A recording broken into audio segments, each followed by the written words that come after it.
right choice. Claire, it's great to see you in virtual person.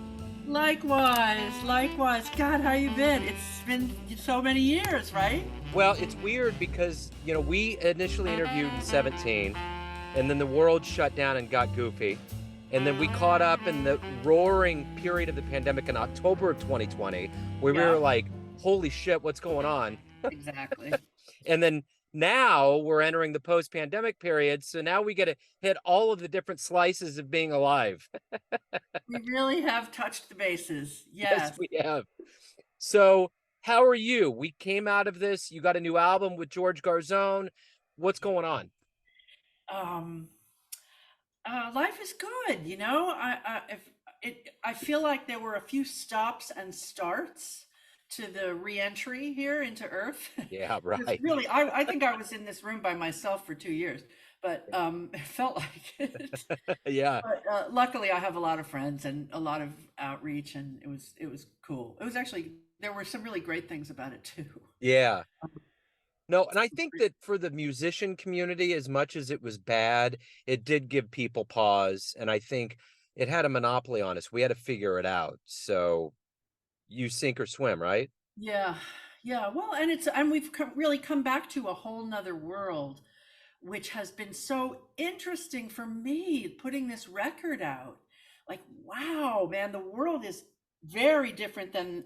I mean, I hadn't put one out by myself in a long time. Like, I had a small label that put out some different ones, and um, I guess I keep saying I'm learning a lot. I'm learning a lot, and I really am. I mean, I say it; it's kind of a funny thing to say, but I really am learning a lot, like about how the business goes now. And we've all known that CDs were technically, like out for a long time, but the paradigm really has switched now, and there still are people that want CDs, and I will have them for them, but uh, it's all different now. The online game has changed everything.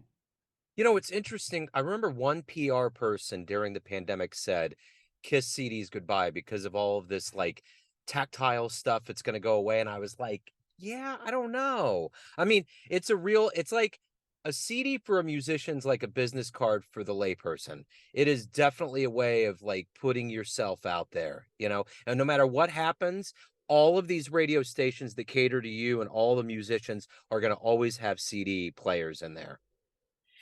As part of it.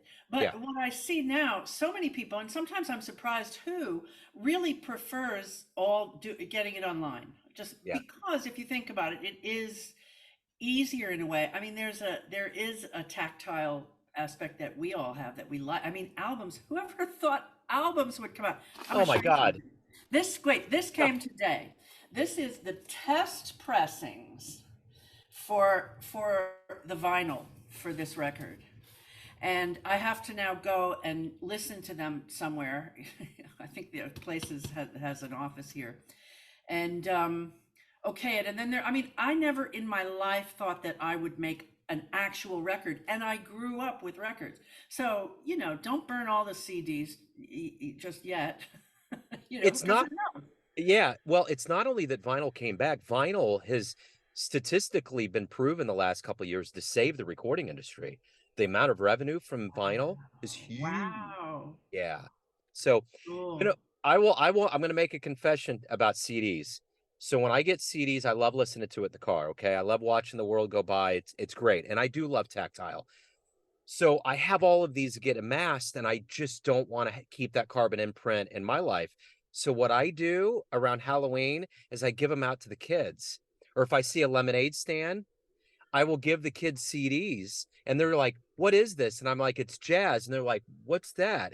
Yeah, I know, really. What's this space music? What UFO did it come out of? So anyway, they love it and they look at it and they're bespeckled. And I just hope that some of them listen to it and it made some kind of impact, because because I rip it all down digital. So at that point, when it's physical, it's like it's just, letting the rest of the world listen to it. Beautiful. So What else can you do? yeah, You do it and you try to pass it along. yeah, that's it. That's it. Yeah, Keep the yeah. torch going. So your latest album with George Garzone and such a wonderful lineup is VuVu for Frances, and I'm curious from you, talk to me about how the assemblage of players came together in the creative vision for this. Sure. I was offered some studio time from someone putting together a studio. And I thought, well, what am I going to do? And I didn't really have the vision yet. And I thought, my beloved friend Frances Ballantyne is now 98 years old and a jazz fan since the 1940s, a very interesting person, a great New Yorker. She's smart and I mean, she's really a dynamic person and has been very important and influential in my life. So I thought, I'm going to make a record for Frances, and I'm going to let her pick the tunes, and I'm going to use people that have met Frances at least, So Dave Hofstra had met her. Frances has been coming to my gigs for I don't know what, 25 years maybe, Oh, around town. Um, Dave Hofstra on bass, a great Rock of Gibraltar bass playing fabulous person. John Davis, who's been in playing with me a lot of gigs for several years, and David F. Gibson on drums, who also knew Frances from other mutual friends over the years. And I thought, okay, well, this would be really swinging. We're just going to do this. So Frances starts suggesting tunes, and I'm looking into them, and the process is happening. It's going to happen very quickly. So then George and his wife were down in New York. They live in Boston, and we were in my car, and George's like, "What are you doing?" I'm like, "Oh, I'm gonna make this record for Frances." Now he met Frances once here, and he said, "Oh, when are you doing that?" And I told him, and he was available to come down and play it on it. So that is how, and then it just snowballed and it turned into a whole other thing. And I picked some different tunes. Like it became a different project once there were the two horns. And so we morphed some of the tunes around, and we just came up with what we came up with. I don't even know how half of it happened. what a wonderfully organic way to just kind of immortalize this person, which is the nature of art, right? Yes. Now, do you have it? Had I sent it to you? Yes, That I there she believe. is. Yeah, yeah, yeah. I believe I did. Wow, yeah. She, I go to gigs a lot here in Kansas City, and there's a series on Thursday afternoon at the Blue Room, the Yeah. world famous Blue Room on 18 and Vine. And there's always a couple that comes in, and there's a little old man that comes in with his wife, and he can't his he's bent at almost a 45-degree angle. He can hardly walk. He has a walker. It takes forever for him to get in, but he sits there and you just see that foot when the band goes, and he just comes alive. It's like a nature special on like a flower that goes through this time lapse thing where it just opens up towards the sun. It's amazing. Joe, I think I met him when I played there. Wow, Um, you did. because he heard Charlie Parker. Yeah, I mean, he He's just heard everybody. yeah, he oozes with history, and yeah, they're always there. Yeah. Wow, okay. I'm That's glad to hear wild. they're still there because it was a bunch of years ago when I was, probably 10 years ago when I was there. And I sat with them for a while. He was amazing. Oh, I Yeah. loved him. I Yeah. need I need to talk to him then. You've just urged me to just kind of do like a person on the street kind of thing, because there are fanatics that really take on kind of a musician persona because Yes. they're just so prolific with loving the music and being there for it, which is what the symbiotic relationship between fan and musician. Yeah. It's circular. Yeah, Um, yeah, talk to him. I'd say tell him I said hi. I doubt I he'd remember will. me, but well, I doubt he'd remember me. But I really he made a very big impression on me because Wow. he was That's a so savvy cool. listener. Yeah, go talk to him, Joe. You need him. Yeah, Get him on the show, man. I was telling my wife about that. I think I wrote a poem about him, and in fact, I'll send that to you when I find it. Oh, And love it. and it was just one of those triumphant moments in life. It's those little things, those Billy Collins moments that we all forget but get immortalized in writing, and it's so cool. Yeah. Um, so ultimately, at the end of the day, what are you hoping the listener gets from this project? Oh, that's a good question. Well, I would hope that they would feel good listening to the music because I was thinking about that recently. How when I first heard jazz when I was a kid, and it was very straight ahead um, things. It just I didn't know any of the songs. I didn't understand what was happening. I didn't know what was going on necessarily, but it made me feel good. Hmm. And this album isn't only swing. There's a lot of swinging on it, and it's really good swing. I mean, Dave Gibson played with Count Basie I band. love, He's yeah, I a love very, him. very Yeah. swinging drummer. Hmm. And Dave Hofstra just swings like, I mean, his quarter notes are incredible. Anyway, it's not only that, but I just want people to feel good when they hear the music. And um, yeah, I want people to just to feel it rather than and also that I want people to hear a different side of George Garzone than they're used to hearing. Yeah. Because people think of George as a wild man, which he's, a master of. And he is also one of the most melodic, big tenor sounds I've ever known. I mean, I think he's my favorite living tenor player, Yeah. and just happens to be my friend of many, many, many years. Yeah. That's the thing about jazz. It's that warm serum that, in the beginning you can't quite put your finger on it, but it just makes you feel good. Like the first time, and I know there's millions of people that have felt kind of blue as their first moment. You just can't really put your finger on it, but that's it. That's the reason why we do this. That's the reason why I put this show on so that somebody accidentally runs into it and says, "What is that?" And then they're hooked. It's like the first tattoo, the first cigarette, the first gin martini. It's the And moment. you spend your life chasing that again. Absolutely. It's the dream shadow that you hope you can catch up to, and there's something beautiful about that. So speaking of live gigs and the personal effect, what has it been like to be in front of people now that the world's opening up and the masks are going away and we're in a new realm? What do they feel like? Uh, that's also a good question. Largely, it feels good for me, but there definitely are moments where I'm like, I gotta go home. Like, it's just too much. It's like after all of that solitude, Yeah. um, uh, so much activity is can seem a little overwhelming. But I have to say, I'm kind of kidding saying that because I am very grateful to be back among my people, you know, in sharing musical experiences and other, just it feels really good to just be back out and about because there were a few false starts here. I know it's Yeah. different in other parts of the country, but we're so concentrated with people here that those the stops and starts Yeah. happened a few times and be like, oh great, everybody's, look, we got some gigs, yeah, we have a gig a day before the gig's canceled, somebody's got COVID. Yep. Like, was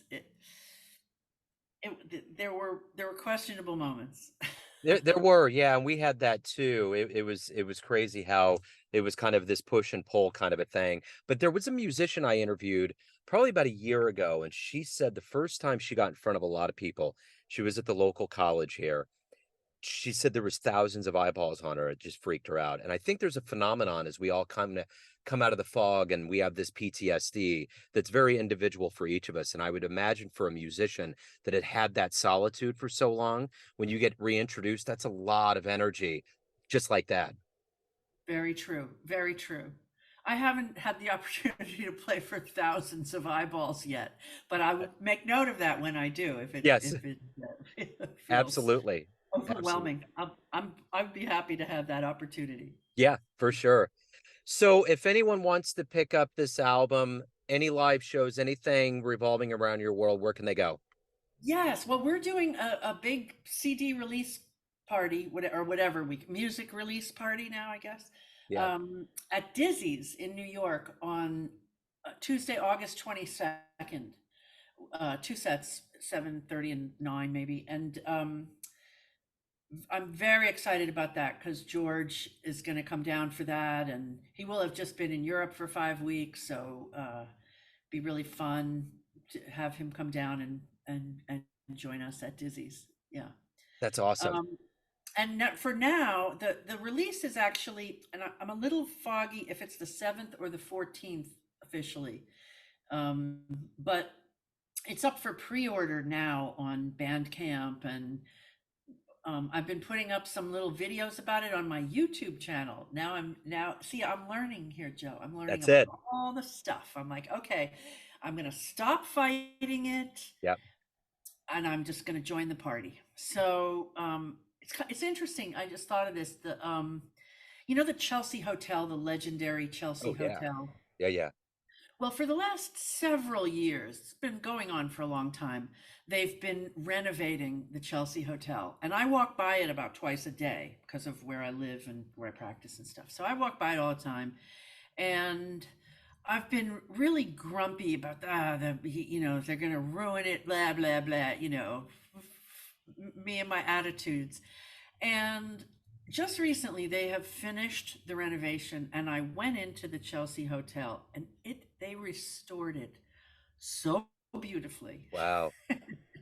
And it's so great. It's like it should be a destination if you're wandering around New York. It's Wow. really beautiful. I'm sure a beverage is, $1 million, but I'm sure it's much fancier than it was. But they really restored it. They didn't just turn it into glass Good. and chrome or something. So it's very beautiful. So I'm treating my musical business life the same way. I'm stopping. I've been fighting everything, just I don't even know why. But I really surrender to all the new stuff I'm going to have to know about of Spotify and YouTube and Yeah. blah blah blah. I know, I know. It's interesting. They had a movie about Chelsea Hotel, and Jeff Tweedy of Wilco did the soundtrack. That was always one of my favorite soundtracks. I'm gonna have to find that now on Yeah, one of these services that you just mentioned.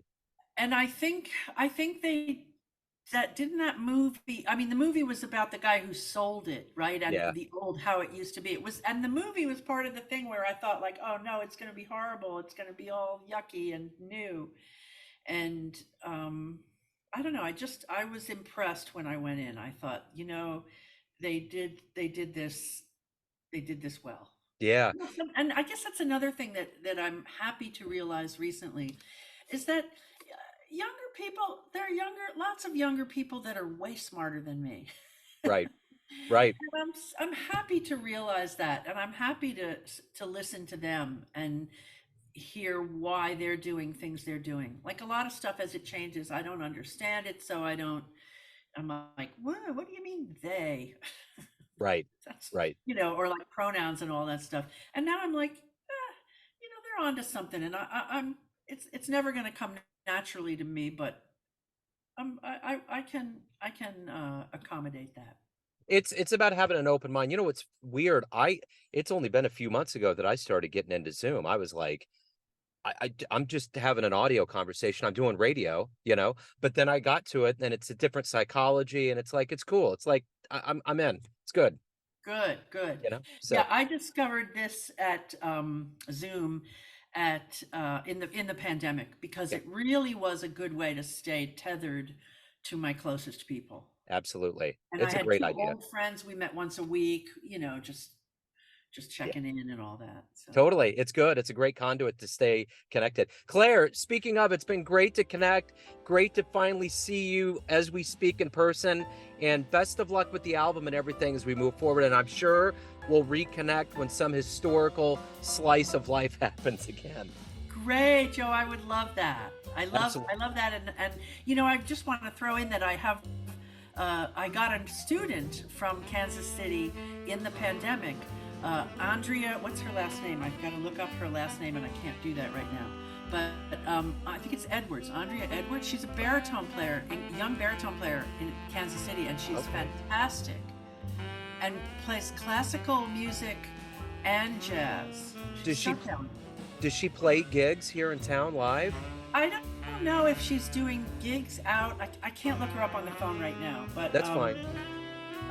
she went off to college this past year or last year.